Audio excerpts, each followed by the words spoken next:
उत्तराखंड सूबे के मुख्यमंत्री पुष्कर सिंह धामी के बयान को लेकर कांग्रेस ने पलटवार करते हुए निशाना साधा है। कांग्रेस के राष्ट्रीय सचिव काजी निजामुद्दीन ने सरकार पर जनता को गुमराह किए जाने का आरोप लगाया है। उन्होंने आरोप लगाते हुए कहा कि प्रदेश सरकार भ्रष्टाचार, बेरोजगारी, महिला सुरक्षा और विकास कार्यों में पूरी तरह फेल हो गई है। प्रदेश में विकास के नाम पर केवल खानापूर्ति की जा रही है। भाजपा में बैठे लोग इन्हीं की पार्टी के विधायक और मंत्री विकास की पोल खोल रहे हैं, लेकिन सूबे के मुख्यमंत्री केवल आरोप प्रत्यारोप कर अपनी नाकामी को छुपाने के लिए काम कर रहे हैं। उन्होंने कहा कि उत्तराखंड की जनता जुमले की सरकार को जान चुकी है।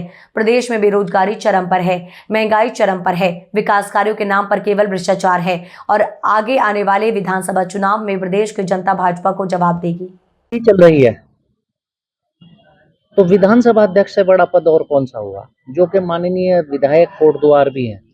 उनको अगर अधिकारियों को बुलाकर धमकाना पड़ रहा है, वीडियो बनाकर अपनी फेसबुक पर और पब्लिक में आ रही है, पब्लिक डोमेन में उनकी वीडियो के अधिकारियों को धमका रही हैं कि आप समय से काम नहीं पूरा करते।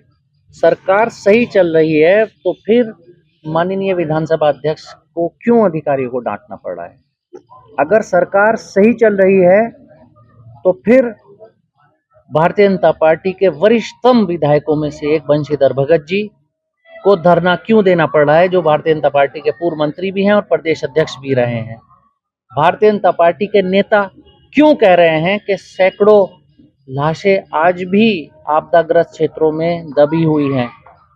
अगर सरकार सही चल रही है तो मुन्ना सिंह चौहान जी खड़े होकर क्यों ट्रकों को रोक रहे हैं कि ये यहाँ खनन हो रहा है? तो क्यों लोकसभा में हरिद्वार के सांसद त्रिवेंद्र सिंह रावत जी खनन का विषय उठा रहे हैं, जो पूर्व मुख्यमंत्री उत्तराखंड भी है, और वो कह रहे हैं कि इसमें सरकार सम्मिलित है। तो अगर सही दिशा में सरकार चल रही है तो विपक्ष कांग्रेस, हम उन पर आरोप लगा रहे हैं, ये बात उनकी आप सुन रहे हैं, लेकिन उन्हीं की पार्टी के लोग अगर आरोप लगा रहे हैं तो फिर प्रश्न चिन्ह उठता है। अरविंद पांडे जो उन्हीं के विधायक हैं, क्यों उन पर आरोप लगा रहे हैं?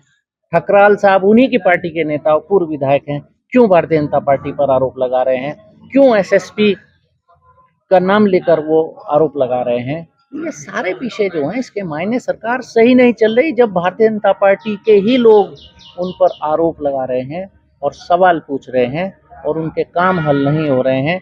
क्यों सांसद गढ़वाल कह रहे हैं कि जी पासपोर्ट ऑफिस के लिए उन्होंने जब पैसे दे रखे हैं और काम नहीं हो रहे हैं? सांसद गढ़वाल का काम क्यों नहीं हो रहा? तो भारतीय जनता पार्टी के, तो कांग्रेस के नहीं। इतने बड़े बड़े सीनियर नेताओं के नाम अगर मैं ले रहा हूं तो फिर अपने ही पार्टी के सांसदों, विधायकों, वरिष्ठ नेताओं के सवालों का जवाब तो फिर मुख्यमंत्री दें। तो ये तो वो तो कांग्रेस के लोग नहीं है, तो जो उन पर आरोप लगा रहे हैं, तो इसके मायने सरकार सही नहीं चल रही है, गलत चल रही है।